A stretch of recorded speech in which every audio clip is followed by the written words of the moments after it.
Welcome to Paranormal Latte Podcast. I am your host, Dr. Kelly Renee Schutz. Sit back and relax with us. Grab yourself a really good drink. Spend an hour and let's delve into a world of chatter about the mysteries of the unexplained. Whether you are a skeptic or a believer makes no difference. It's not always in your imagination. Enjoy your day. Now that was good.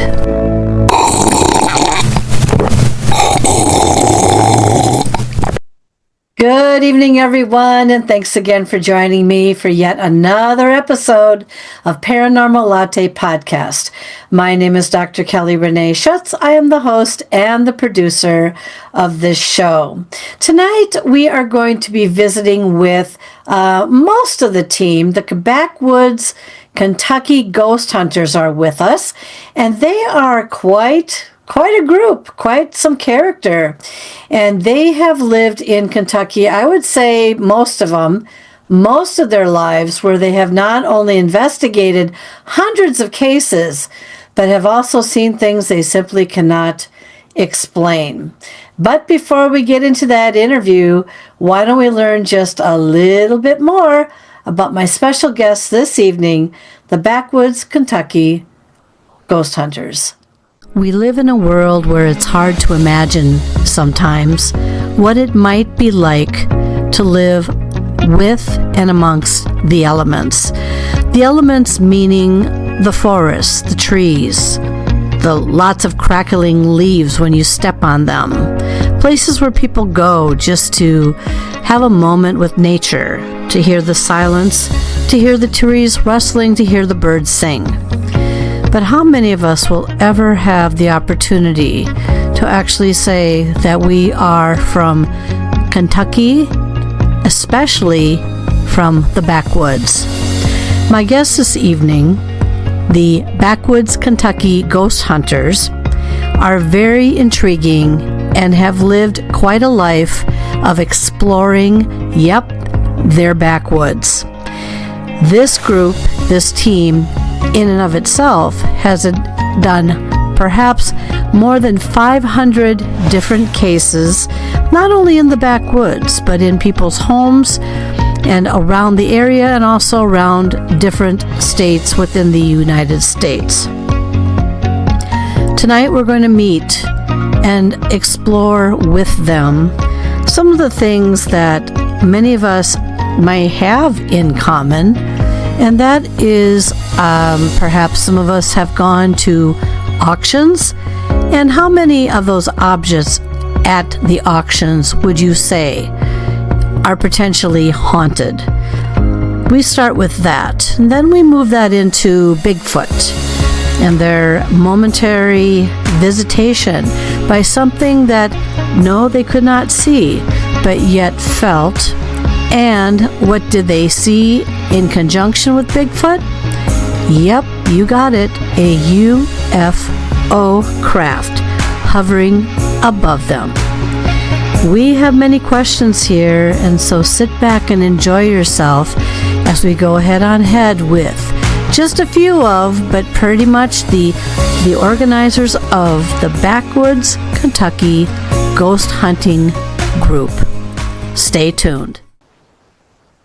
Well, good evening, Backwoods Kentucky Ghost Hunters. Welcome to the show. Well, thanks for having us. Well, a little bit of delayed reaction there, but you know what? We're off to a good start anyway. Well, as you are all noticing tonight, I have a group and a team with me, which is not very common when I do my shows, but I'm very glad to have them. We met at a conference this past year, and I'm thrilled that they're with us. So right now, I'm going to have you do introductions. So why don't we start with introductions, and who wants to be the first to tell us your name?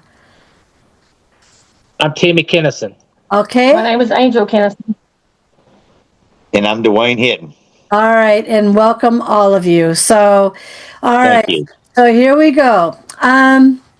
I usually do a foundation question, and I would like you to start with the earliest age, each of you, that you can remember in not necessarily dabbling with the paranormal or maybe having a paranormal incident, and then we're going to take it from there. So whoever wants to start, we're going to go round robin, and then we'll take it from there.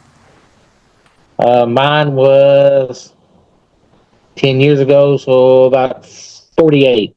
Okay. And what happened to me? We was at the table and Grace took a picture when I was at the table, and in the background it showed me and 4 of the dogs that we had that passed away. And you could see them, and you could see me sitting right there. Of course, he wasn't dead, so it kind of was startling. But yeah, that was about the first thing, probably. So that was just 10 years ago? Yeah, probably. that was about 2009. Okay. So when you were younger than that, did you ever have a fascination at all with the paranormal or anything cryptid? And did you grow up in Kentucky from when you were young? Okay. So, everyone thinks about Kentucky as being like, very much like your name, very backwoods. And we think of that with lots of trees and lots of everything going on in those backwoods, and so give us a little bit of an idea what it was like to me growing up in the backwoods of Kentucky in regards to the paranormal. Was there any discussion of that at all with that? When I used to deer hunt when I was probably 16 years old, when I was driving, I deer hunted out on 1414, and I hunted by an old graveyard.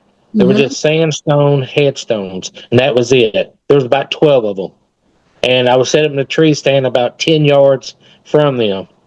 And I'm not just saying because I could hear walking and stuff, but it was kind of in the dark in the mornings, it was a little different. I'll put it that way.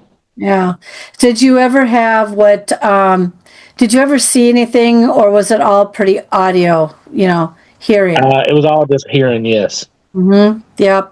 And did you ever, so when a hunter goes out and they go out early morning or to do this, do you think that the silence of the surroundings, because it can be pretty quiet amongst a lot of trees, but was something a little bit different because, so you encountered these, or you knew about these 12? I already knew about them because when I went there was a little pond, and then there was about, like I said, 10, 12 grays. And like I said, they were just sandstones sticking up in the thing. So then daylight came, we would mess around up there and just see what, we could see something written on them or something like that. But you knew they was always there because it always had that kind of feeling, you know what I mean? Yep. Yeah, no, I know. I've been there, done that. Interesting though. Okay, so then years later, then you had another experience, which was the one that you just mentioned. Yes. And that's interesting. So, I wonder, the lag time between that time and then the time you had your next experience, did you just lose interest, or was it something that you really never thought much about, or something that just was never really discussed? I got really involved in it when me and Grace got together. Okay. I drugged him and made him do it at first. All right. One of my best experiences is my first picture of the miner at the Lancaster Cemetery. It's haunted by a miner, and we went out there for the first time, and Grace took a picture of me when we were just standing there, and I got a picture of the miner behind me. Interesting. Translucent? Yes, you can see him. He's red. He has a hat on. He got a red shirt on and everything. Interesting. And was there any physical touching at all? No. I don't think so. Okay, just not that night, I don't guess. That's interesting, though. Not everyone can get a capture, That's interesting. Well, Grace took the picture of me, and I was holding a camera in my hand. I guess I was talking to somebody because my face is turned, and the miner was behind us. Yeah. That we'll go back to that one maybe a little bit later, in the show. Interesting. I'm going to put that one on the shelf for the moment here. Angel, you're next. So what age were you when all of this kind of intrigued you? Well, when I was little, my mom and my cousins used to sit around and talk about it because they live in haunted houses, and my granny did. So I guess when I was little, but really when about 2009 is when I actually started going out and doing things on my own with it. Mm-hmm. What kinds of things did they talk about? So you sat around the table maybe, or in the living room? Well, I sit around and listen to them because, of course, I was young. But my granny's house was haunted. You know, the water would turn on by itself. You would hear people walking. The doors would open. I mean, just crazy stuff would happen there. And then at my aunt's house, well, I guess she was my aunt, my mom's cousin, her house was haunted. You would, like, hear a car go around. You would hear people walking. They had like, what do they call it? Like 3D, 3-dimensional. Yeah. It's like you would be in a room, but you wouldn't know somebody was in the room, and you would walk around, and you wouldn't know they were even sitting in the dining room, but they'd be sitting there, but they would never see you, and you wouldn't see them. Interesting. So, yeah, I had a lot of stuff like that growing up. Did you grow up in Kentucky in the backwoods? No, I grew up in town, but my granny lived on the river, and then my mom's cousin, lived in the country. Interesting. But I think the ghosts followed them. Yeah. And so my mom, when I was a baby, the house that we lived in was haunted. And so when my mom moved, well, actually, I wasn't born yet. But when my mom moved from the house she was pregnant with me in to the house on Washington Avenue, my mom told the lady, she said, come on, hop on the dresser and go with us. So my mom took her with us when we moved.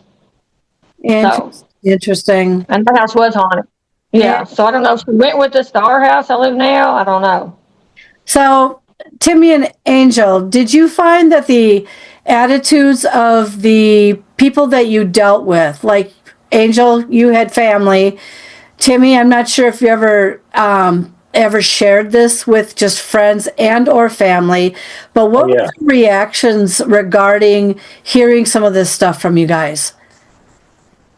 Well, first I think you're crazy. Mm-hmm. Until they realize that, like, we have a haunted location here. Mm-hmm. So you tell people come to the auction, they come here and they have to go through the house, go to the restroom here. So at first they wouldn't say nothing to us. They would just say, you know, we have cameras so we could see them, and they would jump and stuff like that. Now, man, when I went through, I heard somebody say my name. You know, now it's no, you're not crazy. Now it's just interesting. Yeah. Well, my family didn't think I was crazy because they all experienced the same stuff. So, right. And you grew up. You weren't even born yet, and you were experiencing. No, but yeah. That's kind of interesting. And to be that honest with your child, like it's just like, I'm not going to say like everyday life, but you're so used to this stuff going on that after a while you kind of become a little immune to it. Yes, to it, and to the point where it's kind of like, now my family, oh heck no. I mean, it's your imagination. It was something else. Blah blah blah blah blah. So I didn't grow up with any discussion about this, and even if there was, it got squashed immediately. So interesting. Dwayne, you're up. How old were you when things started to kind of turn about and come about in your life? Well, my first experience, I guess, was back in '73, which I didn't really know it at the time. I was only 10. But I lived in Cloverport, Kentucky. It's a real little town, and it's definitely backwoods. But I was out back feeding the dogs and stuff, and my papa came to me, told me he was okay. And at the time, my mama and papa lived in Florida, which at 10, I didn't understand the distance. And he looked like he was standing there. I mean, you couldn't see through him and stuff. And I didn't find that odd. Mm-hmm. And then right after that, my brother comes outside and he tells me Mom wanted to see us inside. Mm-hmm. So, and I told him, I said, I just saw Papa. Mm-hmm. And he just kind of looked at me strange, but we went inside and stuff, and Mom set us all down because she was real close to Papa and she was going to have a hard time telling us about it. So she wanted to tell all of us kids at the same time that mm-hmm. Papa had passed away. And actually, at first I sat there and said, I just saw him. Mm-hmm. But then I realized everybody was crying, so then I started crying because now I understood he had passed away. Mm-hmm. But I was real close to Papa too, so I think he was wanting me to know he was okay. Mm-hmm. But Mom believed me. Everyone else thought I was nuts, but Mm-hmm. my mom, she always knew. She knew when he was around. He'd give her little signs, Mm-hmm. So. Mm-hmm. But and then I guess later teenage years, I started getting into going to old abandoned buildings or nighttime in cemeteries. Mm-hmm. Kind of like the teenage things. I believe, but I also want to make sure that it's a haunting. So I don't really look at orbs and mist and stuff like that because that can be bugs or dust. I try to ration it out first before I say that's a haunting. Mm-hmm. So, Mm-hmm. but yeah, Yeah, I guess that was my first one. So, was that your grandfather? I just want to be clear. Yeah, my mom's dad. Yes. Mm-hmm. How long did he show himself? Do you, from a real standpoint, if you were to go back and think about how long you interacted with him at the point that he showed himself to you, how long do you think that? 5 minutes, 10 minutes, less than that? Whenever I felt he was there or knew that he was there, yeah, they weren't very long. They 5 minutes or less, maybe.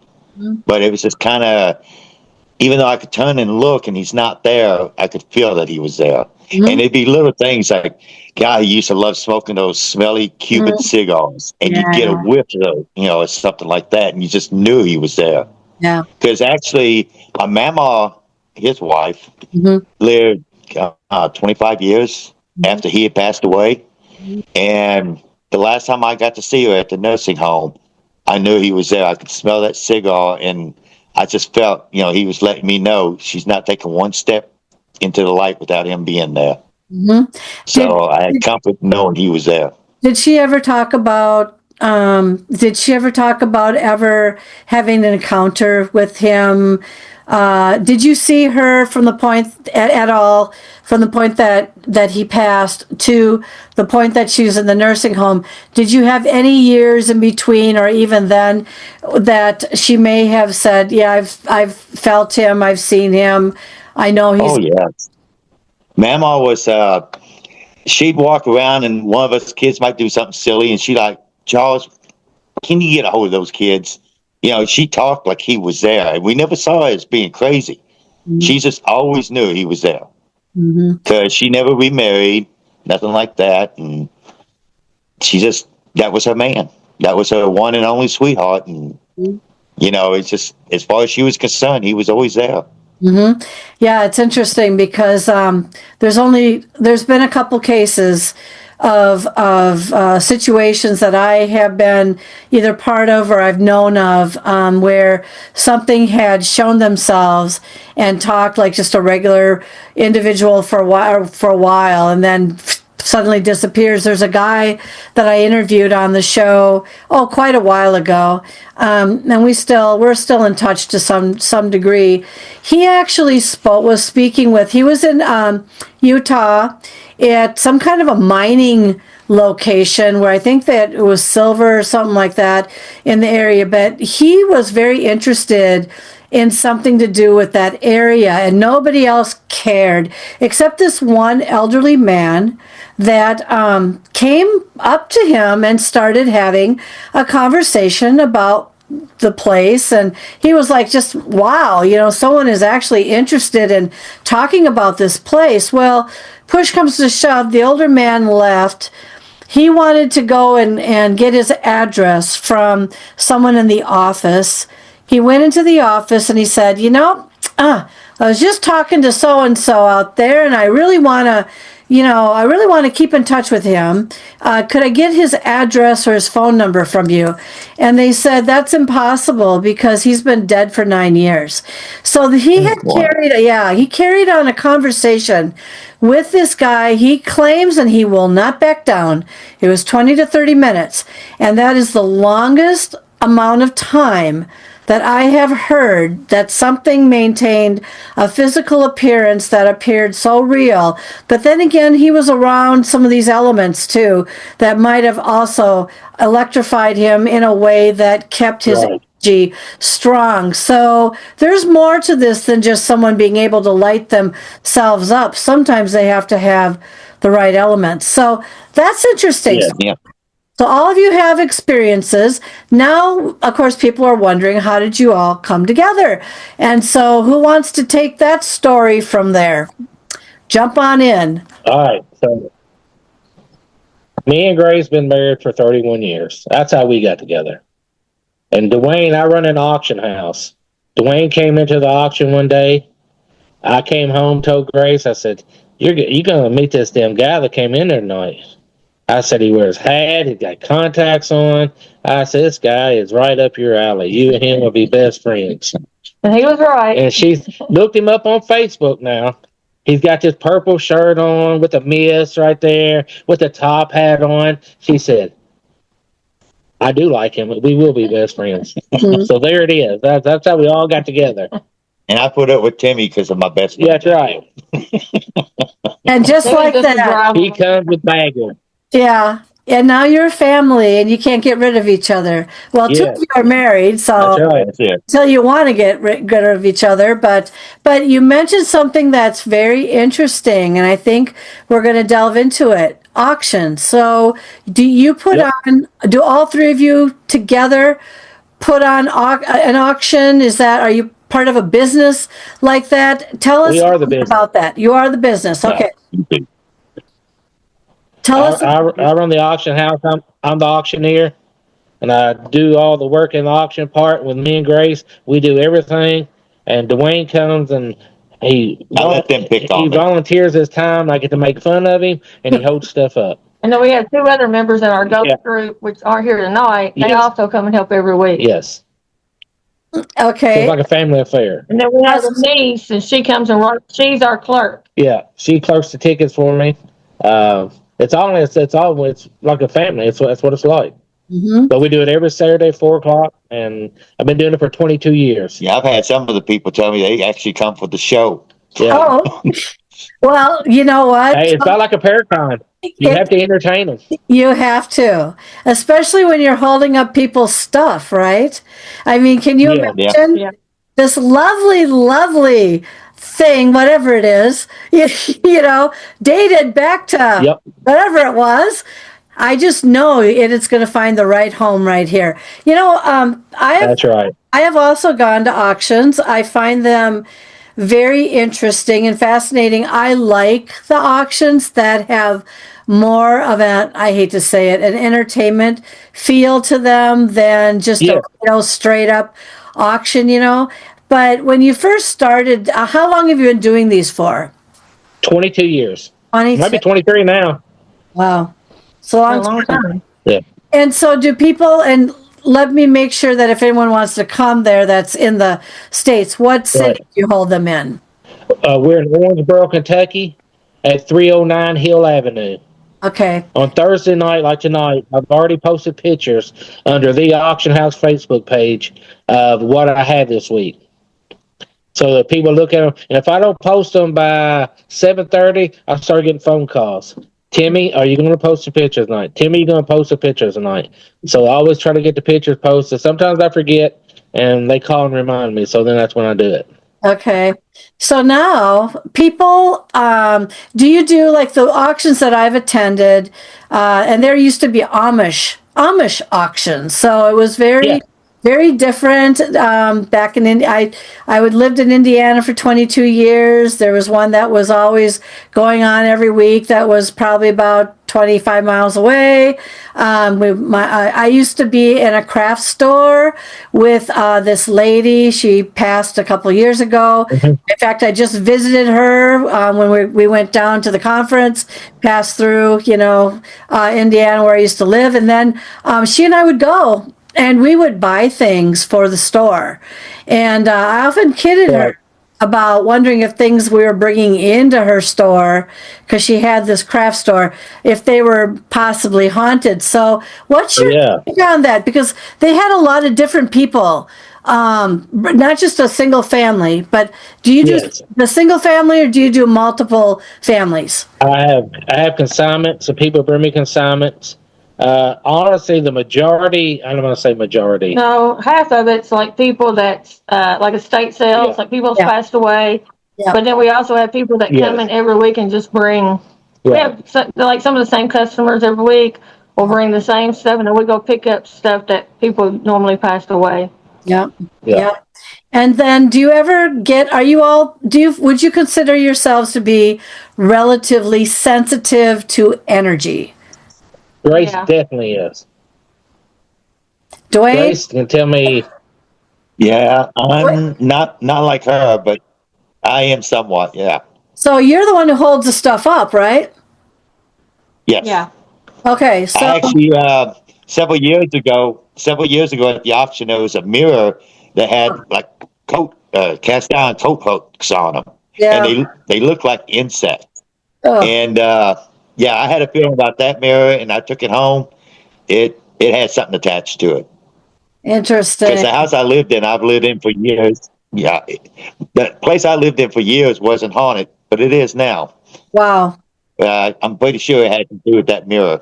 So that mirror that you're talking I about, collect haunted items. one more time, Angel. I said I collect haunted items. You do? We'll get that. We'll get there in a Yeah, so second. I have a bunch of haunted stuff. Yeah. Hold your thought just for a second. Okay. Dwayne, I want to talk a little bit about that mirror. Yeah. Then we'll get back to you, Angel. Hang on. Okay, so I have had a very dislike for mirrors ever since I went to Europe and had one of the most terrifying experiences of my life, which was, those floor length Victorian type mirrors where ladies will, in their wedding gowns, they'll kind of try to Yeah. floor length ones. Well, they were not kidding. That building I was in, I went to get a chapter in my book. Believe me, I don't know if you read that chapter yet, Angel. She purchased a couple of my books from the conference last year. I know it's in one of those books that you have, but I haven't seen that part yet. yeah, when you get there, this whole story is going to sound awfully familiar. But that mirror, people don't realize that stuff, whatever it is, energies love to hide in these mirrors, especially if they're lined with certain types of metals or whatever. And so the one that you felt like there was something to it, was it more of a negative type of presence, or was it No. something else? No, it's no negative. It's just a lot of times, especially when I'm in the kitchen, for some reason, it seems like it's there with me. It's not really done anything bad since at the beginning, there was a glass that shattered in my cabinet, and it was in the middle of all the other glasses, but only that one shattered. Interesting. But other than that, it's like you hear footsteps, doors, and I live by myself. So, I mean, I don't even have pets. There's nothing in that house that should be making noises and stuff. And it's funny, especially when it's the walking. I can reach for, like, if I'm in the bedroom, I reach for my doorknob, it'll stop every time before I actually even touch the knob. Interesting. But I can sit there and listen to it for 5 minutes, and it sounds like somebody walking around. But the second I go for that doorknob, it stops. Interesting. But yeah, it's nothing mischievous, nothing bad. So I'm okay with it. I've never tried to get rid of the spirit or nothing like that. If they're okay being there, I'm okay with it. So when you hold up these objects, though, do you ever get creeped out? I mean, that one, yes, probably a little bit, but any other objects? Because there's an awful lot of stuff from these estate sales, you name it. It could be just about anything.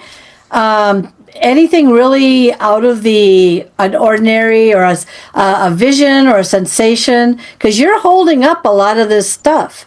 Yes. I mean, most of the time, no. I mean, there's been a couple times I've like walking around looking at the stuff, and you get an odd feeling about something, but you're not really sure. And then 10 minutes later, I can look at it and I don't get a feeling at all. Mhm.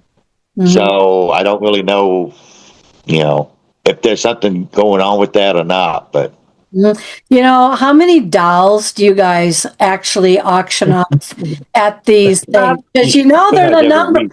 number I'll one just thing. scan this room for you. I buy dolls.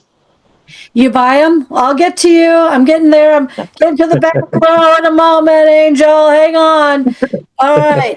So, Timmy, let's go over to you a second. So you get a lot.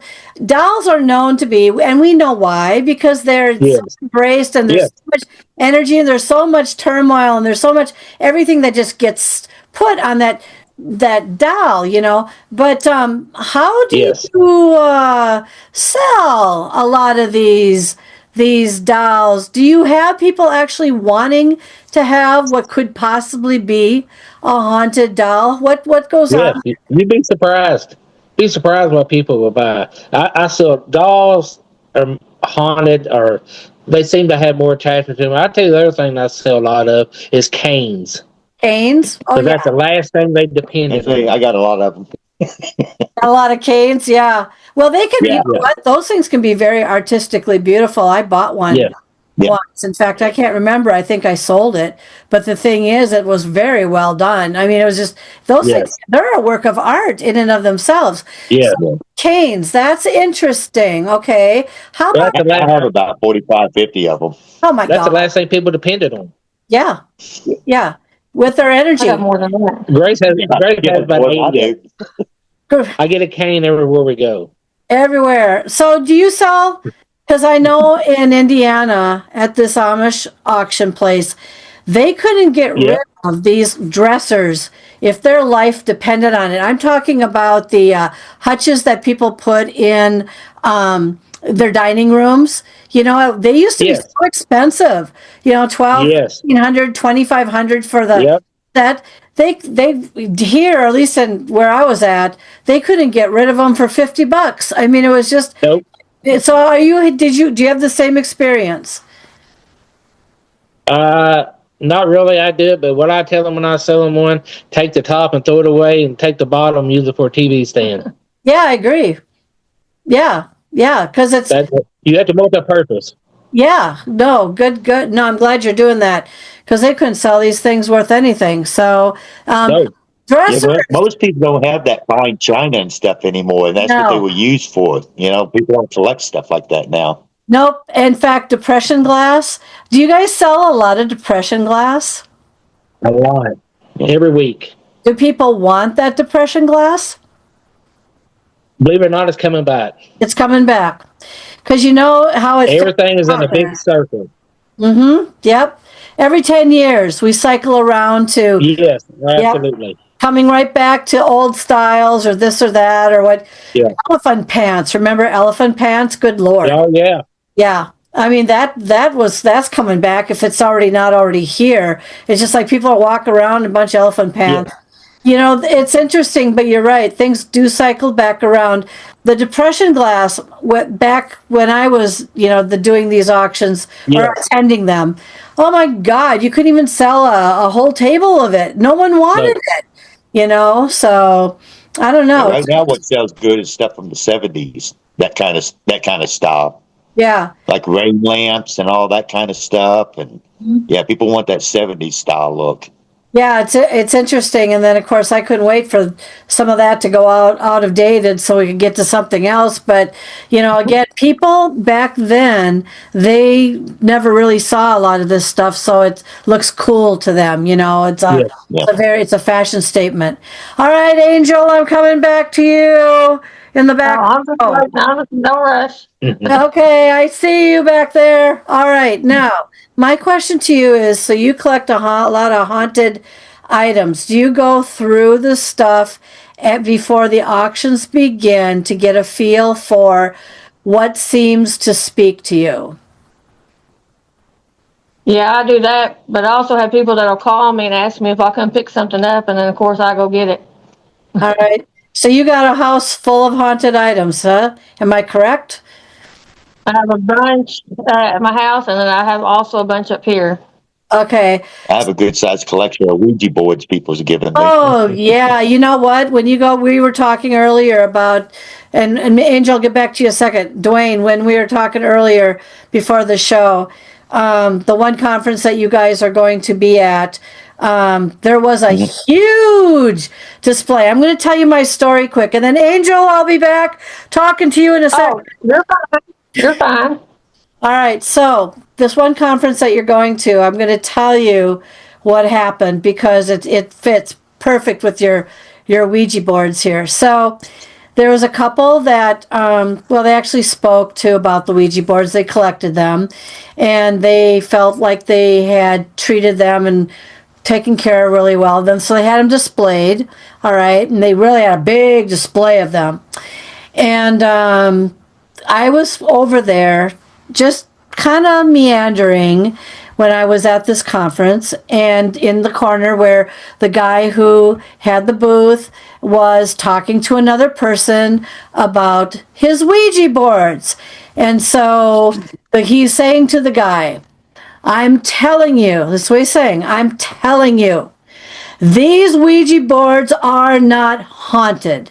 They are not. And just as he was emphasizing that, the table next to us collapsed. Flump. Just like literally on cue. So then we turned and we all looked maybe at, one of the boards. oh, it gets better. It gets better. The story gets better. So now we're all looking at this.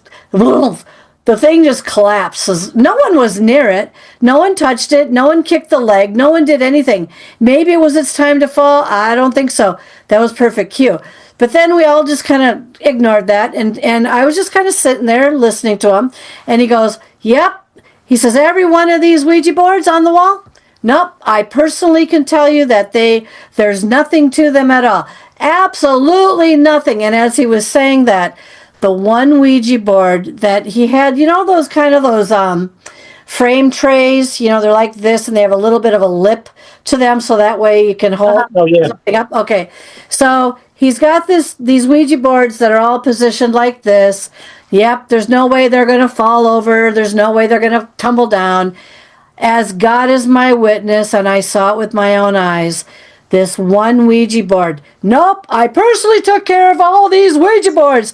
And as he said that, after, of course, the table collapsed, it literally jumped up and jumped out, and it flung itself probably about 4 feet away. Jumped, it flung, boom, crash on and everyone went like that, And I just said, well, I think my time is up here. So I turned around and I just walked way back to the other room. Before I get back to you, Angel, in a moment, Dwayne, you got a collection of Ouija boards. What are your thoughts on the Ouija boards? Oh, yes. It's like anything else. It's a tool. I don't really think so much the board itself would be haunted. It's you're inviting them. So you're actually the tool. You're just using the board to communicate. I love Ouija boards, especially the older ones and stuff like that. I usually have anything Ouija on me, like right here on my hat. Mm-hmm. I've got one on my wallet. Mm-hmm. I don't know if you can see that on the wallet, but something is always on me that represents the Ouija boards. Interesting. I love them. I love the artwork on them. Mm-hmm. So I just think it's just another tool. It's no more than a voice box or EMF meters, or it's a tool. If it's just sitting there in the box, it's not doing anything. Do you think that it's the energy from people's hands, especially those wooden board ones, the wooden ones, when they put their hands on this all the time? Do you think the energy or the oils or whatever from the hands are putting something into that board like they do? Haunted dressers. Dressers, by the way, are one of the second or third most haunted items, because people are constantly opening up the drawers and with their hands, and they're full of emotion at the time or not emotion or whatever. Do you think that that's where it's all coming from? They're putting their energies onto these boards. Yes, I do. And I think when a board starts out, they're not haunted, but using it, a spirit can attach itself to it, and the board becomes haunted. Mm-hmm. They're using it to clean because they don't want to go back or something. Mm-hmm. And since they came through the board, they stay with the board. Mm-hmm. But like if you first buy a board, no, it's just a tool to use. Mm-hmm. You know, there's nothing. But I think you're using that as a doorway, but you're the actual door. Mm-hmm. Interesting. Angel, coming back to you. All right. So I want to know what you think is the most haunted item that you have, or items that you have, and what are they doing? What kinds of things are they doing to let you know that, you're like, oh, I'm onto you, or something's going on? Give us some stories here. Well, I have one that's a cane that actually lifts up and falls. We've got it on camera. So that's one thing. And then I have a doll that's actually turned his head and looked at me. Oh, God. Yeah. I moved her from the bedroom to the living room. And what else do I have that's really... Candle. Oh, yeah, I have a candle Candle? that comes on. Yeah, and it all started about, I guess, after my aunt passed away.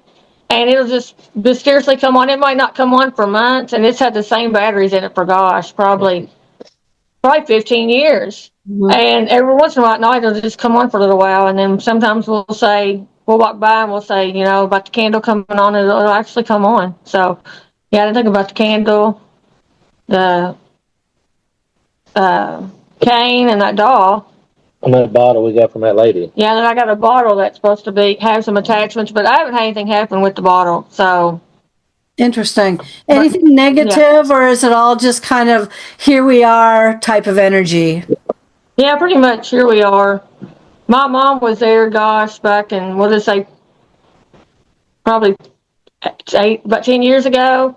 Mm-hmm. And she thought Timmy was in there cooking Thanksgiving dinner because the pots and pans was all rattling around and everything. And so about that morning, she said, well, it was like, what, 7?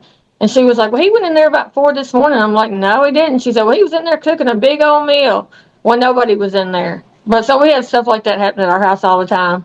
Mm-hmm. Mm-hmm. And I have so much creepy stuff, our daughter won't even go in the house after dark. I don't know if you turns every light on in the house. Yeah, I would too, by the way, including if there's one in the closet, back in the day, had lights in the closets, and they do still, some of these, but I mean, I know that it's kind of, the thing that creeps a person out is the unknown, and not the inability to see what's messing with them, or what it is. What do you think? What kind of energies? Do you think you have kid energies, teen energies, adult energies, women energies? Angel, what do you have floating around in there? At my house, I think it's a man and a woman. For sure, a man. Couple? But I mean, I don't know. Now, my grandson said he seen a kid in the closet, but as far as that, I think it's an older man and a woman. What about the old lady in the room? Yeah, well, I know we have an old lady in the room. Our grandson at the time was 3, and he told me the old lady in the bedroom was going to get me. Oh, God. Well, I didn't sleep in there. Yeah, I didn't sleep in there for a while. He goes, that she slept with Papa on. I was like, she does? He said, yeah, Mama, she's going to get you. So I didn't sleep in there for a while.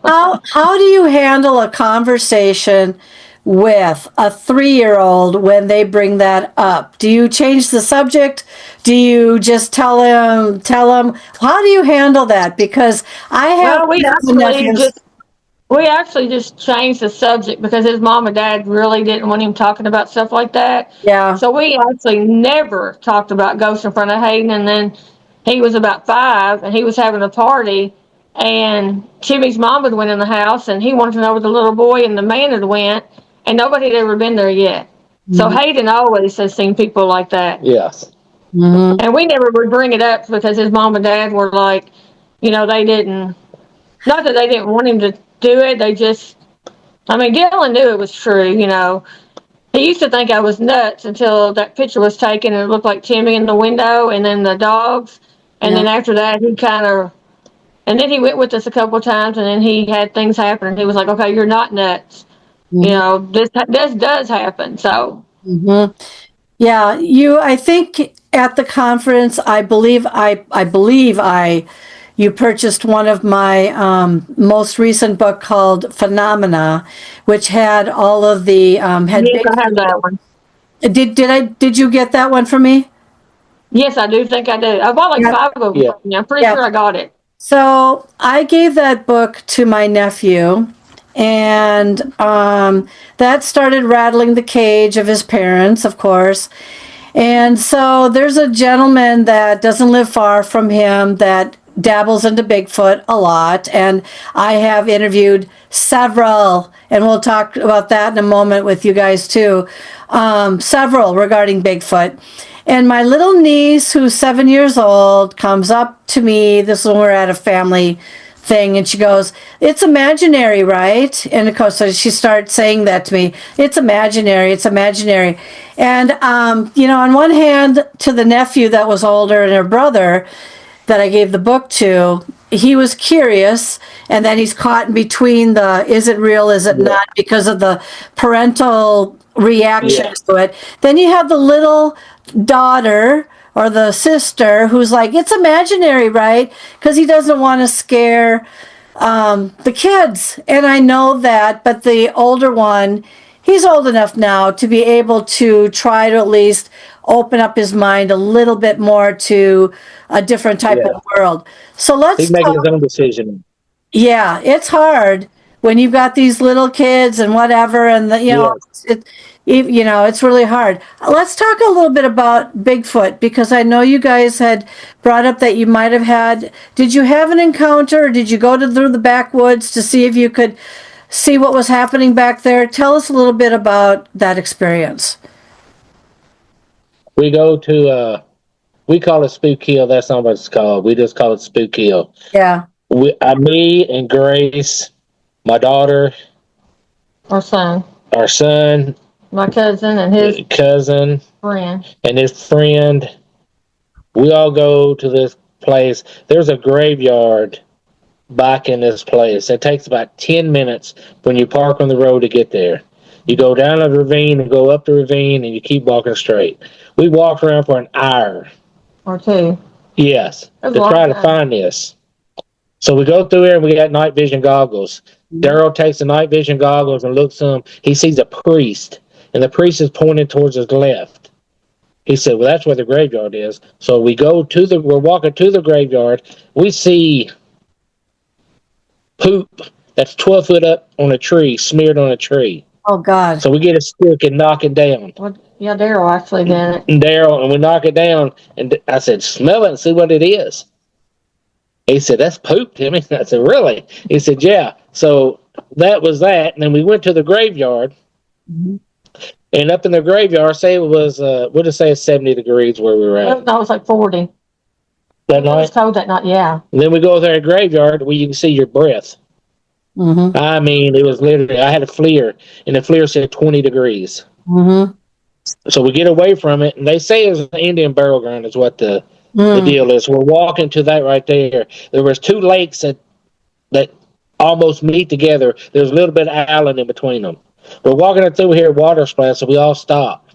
And as this had sudden, I had something jumped up in the air and jumped down on the ground, and it shook the ground. And we were about 3 foot away from it. It actually shook the ground. Daryl jumped on a stump and put Grace in front of him. And he's probably 6 foot tall. Yeah. And I mean, you could literally feel the ground shake. Mm-hmm. And then we also got the prints, the Bigfoot prints. We actually took a picture of that. Yeah. So that was the same night we saw the UFO. Yes.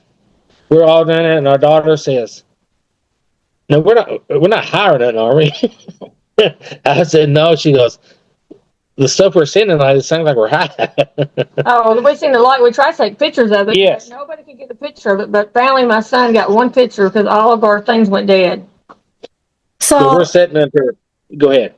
I'm going to just ask a question. Okay, there is an association that I am well aware of in talking with many people with the UFO and the Bigfoot. There's some kind of an association, although it's hard to pinpoint. Let's go back to that, and then I'm going to jump to that UFO in a minute here. Okay, so you felt something. Was it invisible when it shook the ground and you heard something just kind of blunk? It was dark. Yeah. We didn't see it. We didn't see it. We heard the water splash. And kind of felt it. And the ground shook like it imagined like an earthquake. That's exactly what it felt. I mean, it stopped you in your tracks. We were sitting there. I mean, it actually, you think, what in the hell is going on? Yeah. Like I said, it was so much like Daryl's 6'2", 6'3", whatever he is. He jumped up on the stump. And he said, "I get on the stump like I'm really going to do something." Mm-hmm. But it was really interesting. So we're walking to where the Indian burial grounds was, Mm-hmm. and we sat right there. And in this spot right there where we were at, it was like on a mound. Yep. And we were sitting there, and whoever sat on this log, it would take your emotions. My son sat there and cried and cried and cried. My daughter said, "Well, we got to be getting out of here. If it's making Dylan cry, I don't want no part of it. If it's going to make him cry." But everybody sat on this log thing had emotions. That and like a figure would appear on their Yeah. head. Yeah. We have to have a picture of somebody Yes. has a man's face on her hair. Yes. But it was kind of, I mean, it was really kind of interesting, you know. It was different ghost hunting. Yeah, it was weird. Well, you know, it's interesting with the connection with the emotions that are when you sit on this one particular. Yes. Interesting. You When what? they got off the log, Mm-hmm. it took a couple minutes, they were fine. They're But fine. while you were sitting on this log, it just like it took your emotions. I mean, that's exactly what it was like. What do you think? What do you think it was that might have been affecting this log? Do you know? I got a feeling it's the Indian burial ground. That's what I would have to be. I would think. Yeah. You know, because they said with Indian burial grounds right in that area, and it was like in a soup bowl. Yeah. You know, because we went during the day. We Our first time we did. yeah, you could really see what the surroundings were. You know what I mean? Mm-hmm. You know, and then that graveyard is back there had about 6 graves, 7 graves, 7 graves in there, but there was no access to them. Mm-hmm. But one of them was a baby that was been buried like 6 years ago. Mm-hmm. At that time, is that It right? was like somebody did it themselves, grave. You know what I mean? Oh, yeah. It was weird. It's a way to affect someone to the point to have them leave the area. Is that what you think was happening? Affecting someone's emotions so intensely that they would literally either feel the sorrow and get up and leave, Yes. or because I'm just thinking, I've heard of a story like this before, and sometimes it's the only way to get rid of people is to make them Right. so bothered by something or sick. Did you feel sick at all? I never. There was three of us that felt funny. Darryl, my son, and my sister. They all three had a really bad feeling there, and I think they all cried. They all, as soon as they sat on that log, I mean, he said, I asked him, I said, "You all right?" He said, "I don't know what happened." He said, couldn't quit crying until "I cannot stop crying." Until he got up. Interesting. And he's never been one to cry like that at all. Yeah. Very interesting, though. I mean, the effect But of I'm it. like you. I think it's a way to say, "Hey, it's time for you to go ahead and go. Let me help you out a little bit." Yeah. When did this UFO get sighted? Was this right at the Same night. Okay. So Same exact night. It was in January. did you see a craft at all, or did you see the orb? The flume. We actually saw the whole circle thing over and over us. Oh, you and did? And then we seen this light. And then, and then all of a sudden it just went poof, and it was gone. Yeah. So we are all getting out of there, so we're going to try to get in the car so we can find it. And as we're going down through there, Darryl gets the spotlight out, and we seen it again. And he shot. Yeah, we stopped the van, because we had a minivan then. I think it was, no, we didn't have a minivan, we had the other car. But anyway, we stopped, and we jumped out of the car, and all of a sudden it vanished again. Interesting. Yeah, it was really weird. We've had a couple experiences in the same place with the UFO. Did you have any missing time in that moment? We did when we went to the same night. Yes, we did. Yes. Mm-hmm. We sure did.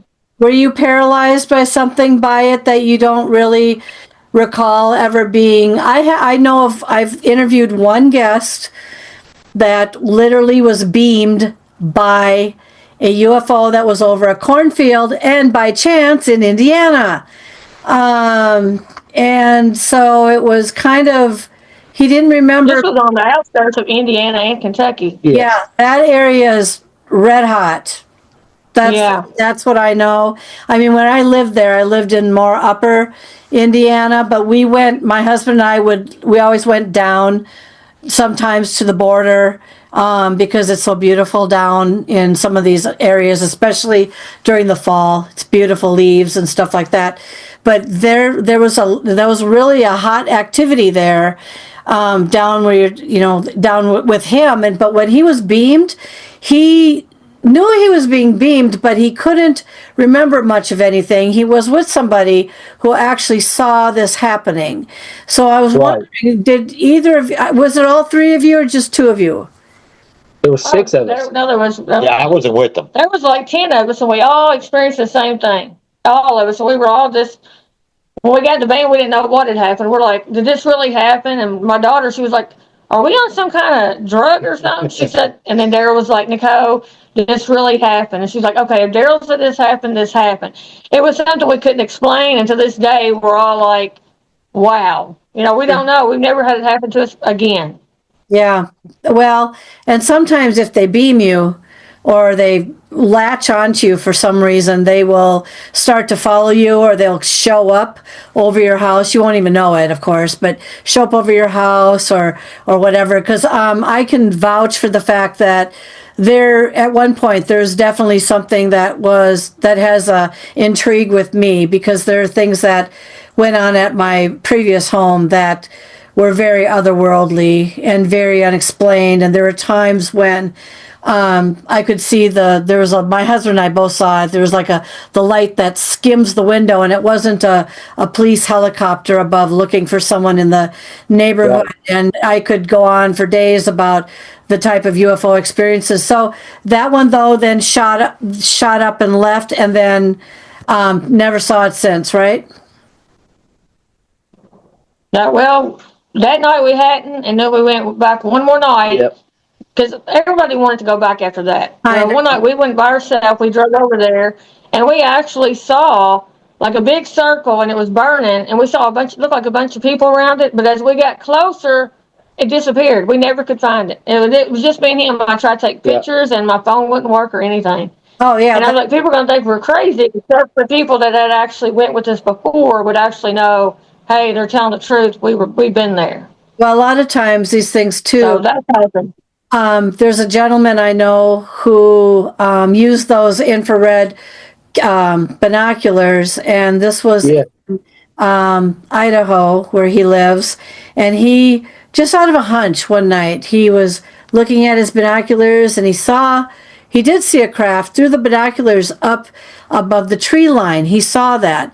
But when you take the binoculars down, you couldn't see that it was there. So I was going to say, if this thing had the ability to cloak itself, these things are known to cloak themselves at times too. So this is like, even if it's there, you can't see it unless you have some type of equipment.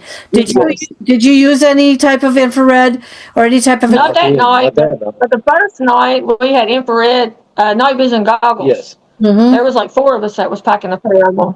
Yeah. Yeah.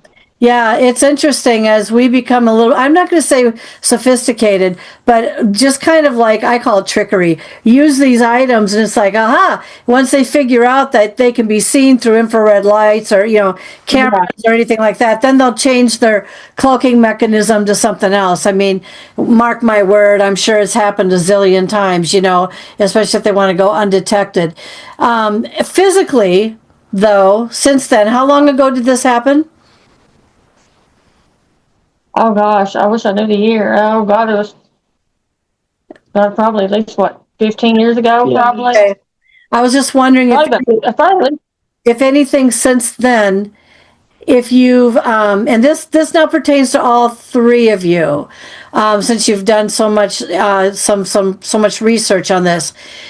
I know for a fact with me that when I started getting into wanting to go to a lot of haunted bed and breakfasts and I was having experiences, I became more evolved in my own abilities over time.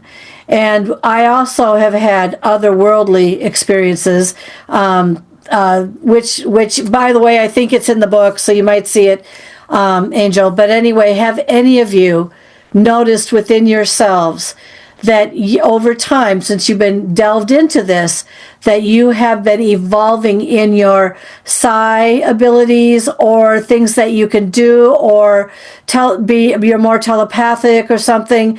What have you noticed in yourselves? Mine is, I had a pacemaker put in a year ago today. Yep. I died twice in an hour, 5 minutes at a time. My heart quit beating. Wow. And I'm going to tell you what, now I sense the same thing, not as much as Grace does, but I sense the same things as Grace does. Mm-hmm. Yeah. Synchronized.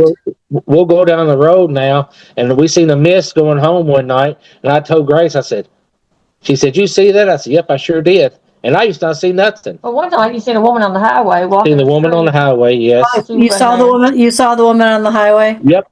She had her hand over her eyes when our bridge was out, so we had to go the back way home. There was only one way to get to our house.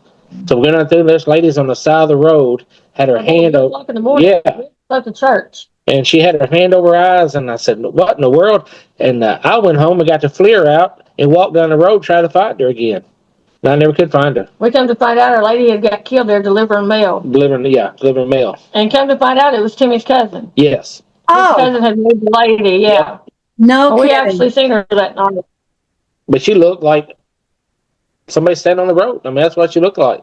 Yeah. But she had her hand when the lights got to her. I even called the law and the neighbors because I thought, man, this lady's out here this middle of the night. She's needing help, Mm-hmm. And nobody could find her. Was she wearing regular clothes or was she wearing a dress? Wearing a dress. Wearing a dress. And like I said, she covered her face. She had long hair and a dress. You couldn't see her face. She was like going like this. Like our lights were blinding her. Why do they always have long hair? And covering their faces, and they're wearing a dress. Did your cousin, she was your cousin, right? Did she ever wear dresses? She looked like a Pentecostal. Pentecostal, yes. She looked like all the time. She looked like a Pentecostal is what she looked like. Yep. Yep. I've known her forever. Yep. I'm shaking. Right in front of our house. Yep. You know what'd been creepy is if you would have stopped and she would have gotten into your back seat. I've heard of those stories too, by the way. We were so close. We were so close to our driveway, so we went on and just parked. And then he said he's going to go help her. So I ran in to get the FLIR so he could go out there and find her. And I called the law and I called the neighbor, but she wasn't there. Yeah. I would have seen her walk past me. I stayed outside waiting for her. We have fields around our house. Do you know where she was buried? Oh no. But we could find out. Yeah. You know where she was buried? Yeah. I think Calhoun. I could be wrong. Because do you think she was walking home to her grave? It's too far away. But that's where she got killed at, though. But that's where she got at, killed, right? She got hit on 81 right there by the White House. That's where she was at. All right. So I've got a question, and I ask it to myself all the time. Why do you think those that get killed in a certain location are constantly there versus their consciousness or their soul or whatever just leaving and going somewhere else or whatever? Have you ever come to any conclusions as to why they show in the place where they died? Any of you want to take that question? Because it's all the time. It's like, we'll just go over there. That's where they died, Well, a lot of times they say because it's a tragic event, so they'll stay there. I mean, I don't know particular why. I personally, I think a lot of times what we take as a haunting is a residual. It's just being played over and over. Like if they would have stopped, would she had actually acknowledged that they were there? Because it's just the recording that plays over and over. Yeah. Which still, it fascinates me, but it's not a haunting. It's just a recording that plays over. Yeah, like an energy I'd like to know how that's done. That's clung, like it sticks right in that very spot, and it's just like there's that energy. I mean, that energy. Like they always say, they see this ghost in a certain room in a haunted house or on a certain street. I think a lot of that is residual. That's why it's always in the same place. It's just being played over and over again. Yeah, yeah, You know? yeah. Wouldn't that have been creepy though if you would have stopped or would have, you would have stopped? Right. Oh my God. And well, she probably would have just disappeared, right? Probably. I wish we would have stopped, but like I said, we were just about 2 driveways down, and so we were just going to pull in the driveway, and then he was going to walk down and see, because there's no way she could have got across the bridge anyway. So, but I she wasn't know. there. So the big, all it is acres of fields where she was at, Yep. 3 houses and 1 road. Yep. There's no, and I could see where she's at from our house. Yep. I didn't even go inside. Grace when I got the clear. I went down the driveway, started walking. Yeah, and I met him, and then I waited for her. Yeah. But it was It's fascinating and creepy. If you got somebody walking on your road, for God's sakes, I mean, and you never seen her since? nope. Nope. No. Do you think the What elements? we should have done, we should have wrote the day down. One I more- probably do have it written down somewhere at home. So we should have wrote the day down, what date it was, Yeah, the date that she and check died. it, and check it, and check it. Yeah, We had just left. We had left the church. yeah. So, do you all believe Mhm. that certain elements can light up some of these manifestations? Because when it's Northern Lights and all these sort of things going on, and everything, there's a lot of energy in the air. But do Yeah, you, there is. like Dwayne, you said residual. Do you think that affects residual as well as intelligent? Any? Yes, I do. I think residuals can drain your batteries, stuff like that, because it needs the energy, the electricity, or whatever you want to call it, just as well as an actual haunting, like a spirit. I think it needs that same energy to form itself. But, So what's and up? it could be scary, even though it's just a recording. You're still seeing something that you can't explain. So. Have you guys gone back out to the woods where you saw that UFO? Do you do that periodically? Dwayne, have you tagged along? We haven't been. Hey, the last I time, haven't been there yet. last time we went out there, He lost his. he phone. lost his phone. Oh, yeah. We got home at 4:00 in the morning. We always joke around and say Bigfoot's got it now. Well, actually, we had been over, and he lost his phone, and we had a birthday party the next day for Yeah. his son. And we actually didn't get home until probably like 6:00 in the morning, and we never did find his phone. No, Oh, and it never was, did. And we had a dog bite our tire while we're rolling down the road and put holes in the tire. We had to change the tire on the side of the road. Yeah, we had a night that night. Yeah. Every time you go over there, something happens. So we haven't been in a while, but we've been planning on going back. that's interesting, especially when you retrace your steps. It should have been somewhere there in your steps. We did. Yeah, we were trying to call it on other phones. Yeah. So it would light up and. Yeah. But there's no signal over there. But we actually went back 2 or 3 times Yes. after that. It didn't help though. Most of the leaves in the tree is already fallen, so you're looking down at nothing but leaves on the ground. And, We actually went back the next day, and then our son actually went back the next day also and helped look for it. And we went there. We would get down the ditches and everything, and we still couldn't find his phone. Someday someone's going to find that phone, and that'll be interesting. What's this? I don't know what this is. This is something. nothing else. I'd like to be able to save the card out of it. I know. Can you imagine? All those, because I didn't know about saving pictures and stuff. I thought if you took a picture, you automatically save it. No, it's got to be downloaded. Yeah. I'm like, oh my God, all my pictures and stuff is gone. Oh my God. Especially when you do so much research. So what's next on your guys' plates? What's happening next as we're going in to wrap up? What's your next thing? Do you you've done several hundred Yeah. so what's next? I haven't got anything planned yet. Well, I'm pretty sure next week, nothing. It's too cold. Well, actually, we're doing something in the 31st with another group, but Yeah. we are. The way his schedule is, he works 4 days, he's off 4 days. So I just got my calendar all filled out so I can figure out the Sundays and Mondays we can go. So that's pretty much where we're at right now.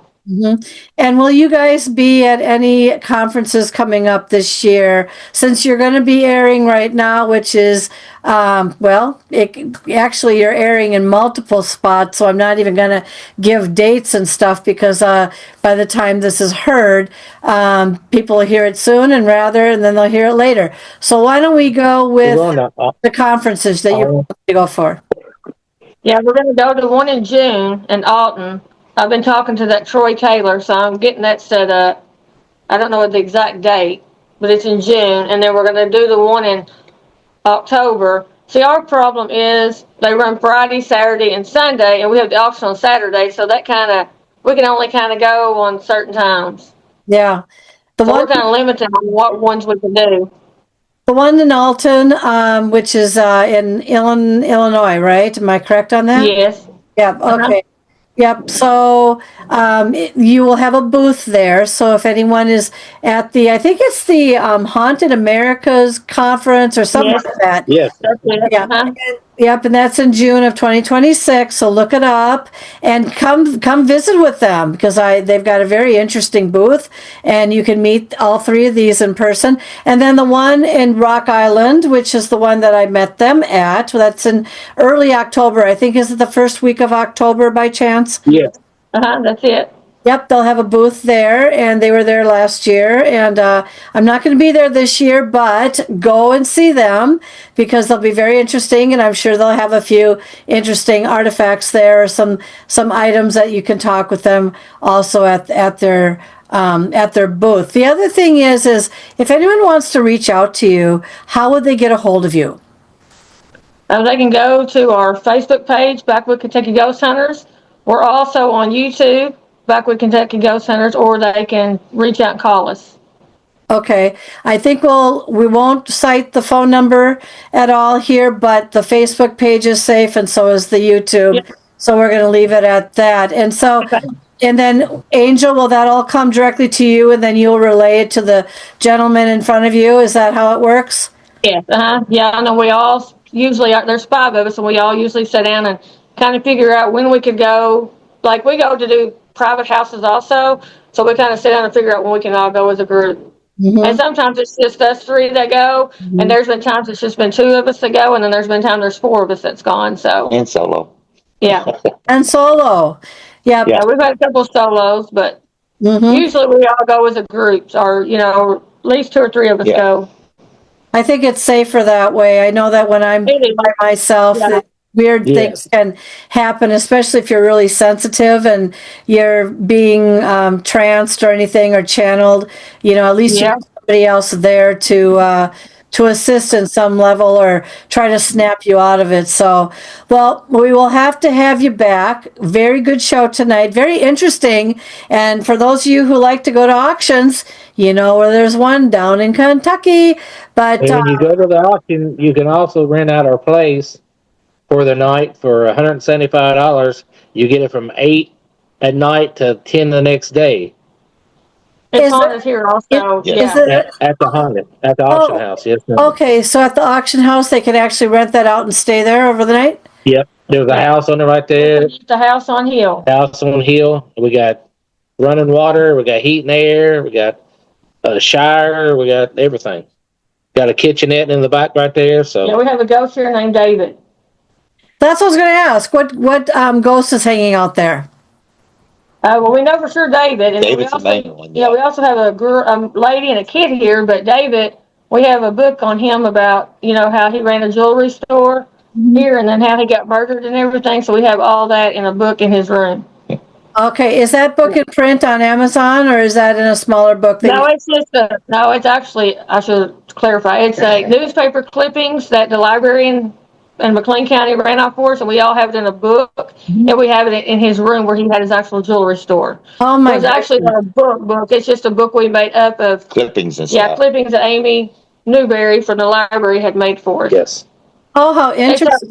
It shows about how he went missing, and then about how he coming back, and then how he got killed in Nashville and all that. And so we have it all in his room. Wow! And people come and talk to him. Yeah. So you can rent it out. Safe in there. Yeah. Well, I was going to say, have you ever had anyone rent there and then run out during the night because it was too scary? We've had two teams that not the last one, but the one before. They had supposed to have it till the next day at 10, and they actually left at midnight. Oh, And they went out the front door and didn't even lock the door. oh God. All the other groups have stayed the whole time, but pretty much every group has always gotten stuff. Yeah, everybody, but I don't know why they left, but they did. And we were out of town, and Dwayne had to come up and lock the doors, though. They just left. Too So, We got one coming tonight. Oh, you do? Well, in that case, then, Yeah. I better have you guys tidy up there. So, well, I will have to have you back, and I hope to see you again in person, all of you. And on behalf of myself and the shows that you're going to be on, many of them, thank you so very much for being with us today. Well, we thank you very We much. appreciate the Yes, opportunity. thank you. Thank you.